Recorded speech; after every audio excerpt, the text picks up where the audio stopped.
아마도 여러분들은 지금 언팩 행사를 보고 계실 텐데 저희는 이번에 갤럭시 제품들을 미리 만나볼 수 있었습니다. 그래서 오늘 Z 폴드4와 Z 플립4 영상이 저희 채널에 동시에 올라갈 텐데 이번 영상에서는 여러분들에게 Z 폴드4를 좀 보여드리려고 합니다. Z 플립4 영상이 궁금하시다면 위 영상을 눌러주시면 됩니다. 그리고 현재 저희 채널에서 구독자 이벤트도 진행하는데요. 갤럭시 버즈2 프로와 에어팟 프로를 드리는 이벤트입니다. 참여하시는 방법은 하단 설명란에 자세하게 나와 있고요.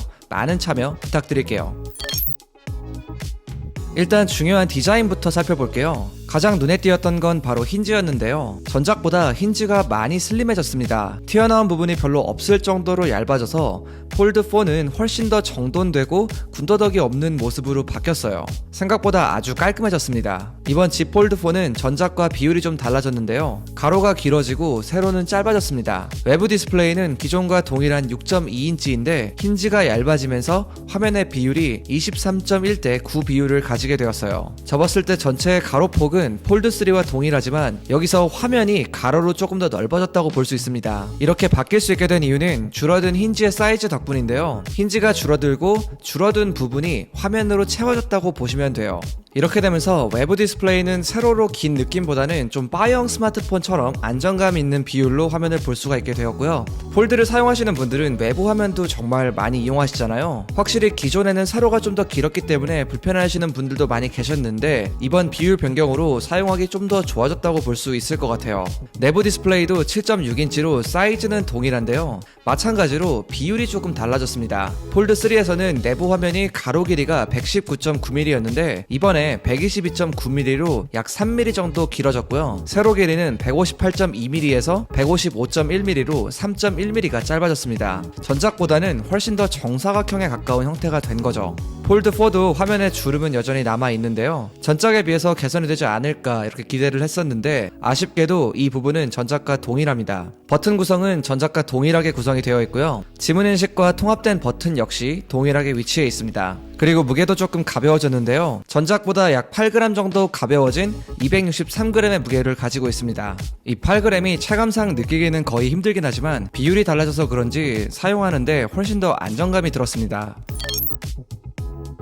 그리고 중요한 컬러도 보면 이번에 3가지 컬러로 나왔어요. 팬텀 블랙, 그레이 그린, 베이지 이렇게 3가지로 나왔는데요. 그레이 그린이 이번에 시그니처 색상입니다. 확실히 딱 봐도 굉장히 예쁘다는 느낌의 컬러이고요. 화사한 듯한 느낌이 나면서 뭔가 좀 트렌디한 컬러라는 생각이 들었어요. 그리고 베이지도 굉장히 예뻤는데요. 사실 저는 예전 폴드3 실버 컬러가 조금은 별로였거든요. 약간 갈치 같다고 해야 되나? 그런데 이번에 새롭게 나온 베이지는 뭐랄까 좀 중성적인 느낌도 들면서 거기에 좀 따뜻한 느낌까지도 주는 그런 컬러였습니다. 여성분이 사용해도 산뜻하게 잘 어울릴 것 같은 그런 느낌도 들었어요. 마지막으로 팬텀 블랙은 뭐 그냥 시크한 블랙 색상이라고 보시면 돼요. 튀는 거 싫어하고 무난한 거 좋아하시는 분들이 하시면 알맞는 컬러인 것 같습니다. 컬러에 대한 이야기는 다음 영상에서 자세하게 들려드리겠습니다. Z 폴드3 때부터 내부에 UDC 카메라가 들어갔죠. 언더 디스플레이 카메라라고 해서 화면 아래에 렌즈가 숨겨져 있는 건데 전작에서는 픽셀들이 잘 보여서 티가 생각보다 많이 났습니다. 그런데 이번에 제가 실제로 보니까 기존보다는 훨씬 더 자연스러워졌어요. 이게 픽셀의 위치를 변경해서 티가 덜 나는 거라고 하는데 영상에서는 솔직히 잘 보이지는 않습니다. 직접 제가 눈으로 봤을 때는 Z 폴드4의 UDC가 훨씬 더 티가 덜 나는 느낌이었어요. 여러분들도 궁금하시다면 직접 눈으로 보시는 게 제일 확실하니까 디지털 플라자에 가서 직접 방문해 보시면 바로 아실 수가 있을 겁니다. 그리고 전체적으로 카메라는 업그레이드가 되었는데요. Z 폴드3에서는 후면 카메라가 모두 다 12메가픽셀이었는데 이번 Z 폴드4에서는 S22에 들어가는 카메라가 탑재되었습니다. 후면에는 50메가픽셀의 광각 카메라가 들어가고요. 초광각 그리고 망원 카메라가 있습니다. 망원 같은 경우는 기존에는 2배 광학줌을 지원했는데 이제는 최대 3배까지 줌을 지원하고요. 여기에 디지털 줌을 합치면 최대 30배 줌까지 가능해졌습니다. 야간 촬영도 좋아졌다고 하는데 이건 제품을 테스트해보면서 알려드리도록 할게요. 전면 카메라는 f2.2 값을 지원하는 10메가픽셀의 카메라가 들어가 있고요. UDC는 기존과 동일한 4메가픽셀의 카메라를 지원합니다.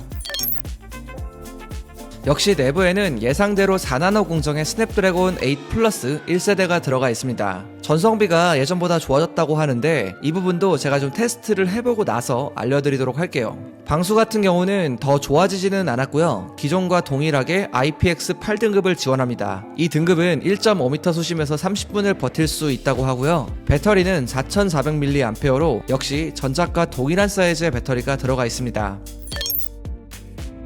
이번 Z 폴드4에도 역시 S펜을 지원하는데요. 아쉽게도 펜을 수납할 수 있는 공간이 따로 있지는 않습니다. 그렇지만 펜을 수납할 수 있는 전용 케이스가 출시를 했어요. 아쉽긴 하지만 S펜을 활용하실 분들이라면 이런 펜 커버 케이스를 구매하시는 게 좋겠죠. 그리고 이번 S펜은 색상도 고를 수가 있다고 해요. 본인이 구매할 제품의 색이랑 깔맞춤해서 구매하면 좋을 것 같네요.